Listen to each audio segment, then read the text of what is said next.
बिस्मिल्लाहिर्रहमानिर्रहीम नहमदुहु व नुसल्ली व नुसल्लिमु अला रसूलिहिल करीम अम्मा बाद फ़अऊज़ु बिल्लाहि मिनश शैतानिर रजीम बिस्मिल्लाहिर्रहमानिर्रहीम या अय्युहल्लज़ीना आमनू इन जाअकुम फ़ासिक़ुम बिनबइन फ़तबय्यनु अन तुसीबू क़ौमन बिजहालतिन फ़तुस्बिहू अला मा फ़अल्तुम नादिमीन। सदक़ल्लाहुल अज़ीम। जी, मेरा नाम मुफ्ती फैसल जापान वाला है और अगर आप मेरा चैनल देख रहे हैं तो मैं आपसे ये दरख्वास्त करूँगा कि आप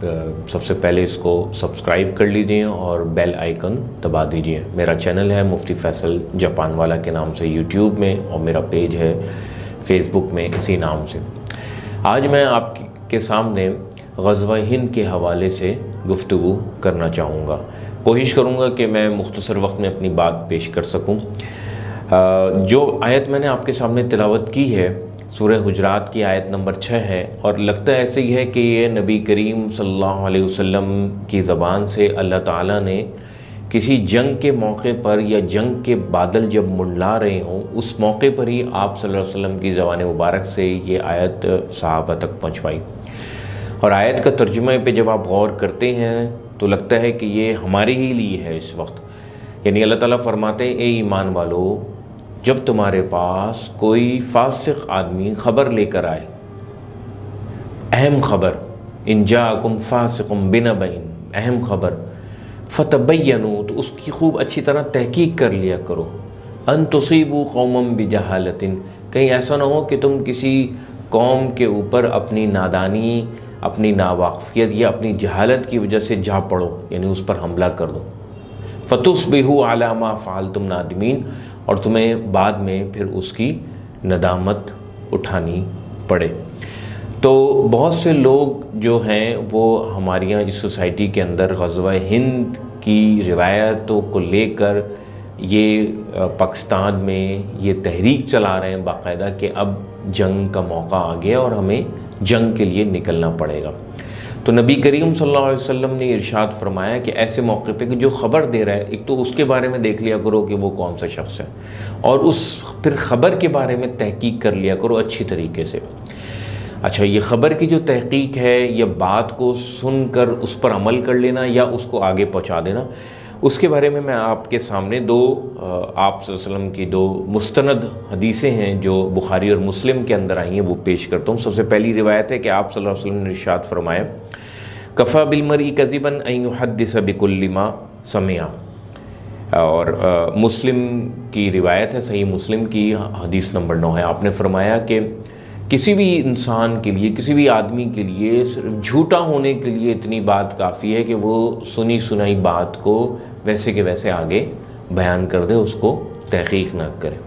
यानी अफवाह आई है, कहीं से ख़बर आई है, अभी उसकी तहकीक नहीं की, उसको आगे पहुंचा दिया, लोगों को भेज दिया। जैसे कि आजकल सोशल मीडिया के अंदर बहुत ज़्यादा रिवाज है, व्हाट्सएप में आपके पास कोई भी चीज़ आती है तो हम उसको फ़ौरन आगे भेजने की कोशिश करते हैं, बजाय कि हम उसको ख़ुद समझें, उसको लॉजिकली देखें, उसको दिरायतन देखें, उसको रिवायतन देखें कि ये सनद के तौर पे सही है या नहीं और ये है भी या नहीं। और बाद दफ़ा तो मेरा तजुर्बा ये भी हुआ है कि कुछ ऐसी चीज़ें लोगों ने आगे फॉरवर्ड कर दी हैं, ऐसे जुमले जिसके नीचे लिखा हुआ है कि कुरान करीम, यानी ये कुरान करीम से, और पूरे कुरान करीम में इस तरह की भी कोई बात नहीं है, मफ़हूम के ज़ुमरे में भी नहीं है, चाहे जाए कि वो बात हो या उसके करीब करीब कोई बात हो। तो कुरान के नाम से भी आप कोई चीज़ आती है तो हमारी कोशिश होती है बजाय हम उसको समझें, हम उसको आगे भेज देते हैं। तो जो भेजने वाले हैं वो कुछ ऐसी चीज़ें कुरान की तरफ भी मंसूब करके झूठ सोसाइटी के अंदर और माशरे के अंदर फैला रहे हैं। दूसरी, आप सल्लल्लाहु अलैहि वसल्लम ने इरशाद फरमाया, बुखारी की रिवायत नंबर 108 है। आपने फरमाया कि मन तामद अलैया कज़िबन फ़लयतबव्वा मक़अदहु अलन नार, यानी ये कोई मामूली बात नहीं है, जिसने मेरी तरफ, यानी अल्लाह के रसूल सल्लल्लाहु अलैहि वसल्लम फरमा रहे हैं, मेरी तरफ कोई ऐसी बात जानबूझकर मंसूब कर दी जो मैंने नहीं कही, तो फ़लयतबव्वा मक़अदहु अलन नार, तो वो अपना ठिकाना जहन्नुम के अंदर समझ ले, यानी वो अपने आप को कन्फर्म समझ ले कि वो जहन्नुम में जाएगा। क्योंकि रसूलुल्लाह सल्लल्लाहु अलैहि वसल्लम की तरफ जब मंसूब की जाएगी तो लोग उसको दीन समझेंगे और उस पर अमल करेंगे, और वो रसूलुल्लाह सल्लल्लाहु अलैहि वसल्लम वाली बात नहीं होगी तो ज़ाहिर बात है वो दूसरी तरफ वाली बात होगी, हिदायत वाली बात नहीं होगी, तो गुमराही की बात होगी, तो वो किसी और की बात होगी और लोग उसको दीन समझ लेंगे कि रसूलुल्लाह ने फरमाया, तो उससे भी वो बेचारा अपने बारे में भी गलत फैसला करेगा और सोसाइटी को नुकसान पहुंचा सकता है, किसी मुल्क को नुकसान पहुंचा सकता है, किसी लोगों को नुकसान जो है वो पहुंचा सकता है। तो अब इन सारी हिदायत जो कुरान और हदीस में हमें रसूलुल्लाह सल्लल्लाहु अलैहि वसल्लम से मिलती हैं और अल्लाह ताला से मिलती हैं, उसकी रोशनी में हम ग़ज़वा हिंद को देखते हैं कि ग़ज़वा हिंद के बारे में जितनी रिवायात आई हैं उसके बारे में एक बुनियादी तौर पे बात समझ लीजिए कि वो सनदन ज़ईफ़ हैं, यानी उनकी निस्बत रसूलुल्लाह की तरफ जो है वो कंफर्म नहीं है, वो श्योर नहीं है, और वो जितनी रिवायतें भी हैं वो नाकाबिल इस्तदलाल हैं। नाकाबिल इस्तदलाल का मतलब ये होता है कि हम उससे दलील नहीं पकड़ सकते, उसको हम दलील के तौर पे या किसी अमल के तौर पे हम उससे रहनुमाई नहीं हासिल कर सकते। और ये सिहह सित्ता में जो बड़ी किताबें हैं, बुखारी, मुस्लिम, अबू दाऊद, तिरमिज़ी, इब्न माजा, इनमें से किसी में भी नहीं आई है। नसाई के अंदर आई है और वो इंतहाई ज़ईफ़ और नाकाबिल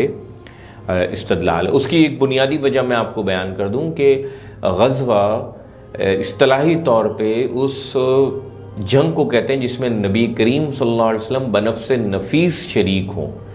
और जिसमें बनफ़्स नफ़ीस शरीक ना हो, आप किसी को भेजें, कुछ लोगों को भेजें या किसी गुरोह को भेजें, उसको इस्तिलाह में सरिया कहते हैं। तो आप सल्लल्लाहु अलैहि वसल्लम फरमा रहे हैं कि जिसने ग़ज़वा हिंद के अंदर शिरकत की, तो ग़ज़वा हिंद तो अगर होना भी था तो वो रसूलुल्लाह सल्लल्लाहु अलैहि वसल्लम के ज़माने में ही होना था, जिसमें नबी करीम सल्लल्लाहु अलैहि वसल्लम बनफ़्स नफ़ीस ख़ुद शरीक हों। तो अब रसूलुल्लाह सल्लल्लाहु अलैहि वसल्लम इस दुनिया से तशरीफ़ ले जा चुके हैं और आप पर्दा फरमा चुके हैं, तो अब ये कैसे मुमकिन है कि कोई जंग हो और रसूलुल्लाह सल्लल्लाहु अलैहि वसल्लम उसमें बनफ़्स नफ़ीस मौजूद हों। तो ये बुनियादी चीज़ें हैं ग़ज़वा हिंद के हवाले से जो मैं आपके सामने अर्ज़ करना चाहता था कि समझ लीजिए ये नाकाबिल इस्तदलाल है। और इस बात का भी ख्याल रखें कि आइंदा कोई बात आए, उसके नीचे चाहे कुरान करीम ही लिखा हो, तो ज़रा एक दफ़ा कुरान करीम उठा के उसको देख लीजिए, किसी आलिम से पूछ लीजिए, कोई हदीस हो तो उसके बारे में पूछ लीजिए, किसी का कौल हो उसके बारे में पूछ लीजिए कि ये बात मुस्तनद है भी या नहीं। लिहाजा अपने माशरे को अफवाहों से, झूठी ख़बरों से और गलत ख़बरों से पाक कीजिए। इससे लोगों के अंदर बेचैनी, इज़्तिराब की कैफ़ियत, बेइत्मीनानी और ये सारी चीज़ें जो हैं बेचैनी पैदा होती है। अल्लाह ताला हमें दीन की सही समझ अता फ़रमाए और इन बातों पर अमल करने की तौफ़ीक़ अता फ़रमाए और कुरान और सुन्नत को सही तौर पर समझने की तौफ़ीक़ अता फ़रमाए। व आखिरु दावाना अनिल हम्दुलिल्लाहि रब्बिल आलमीन।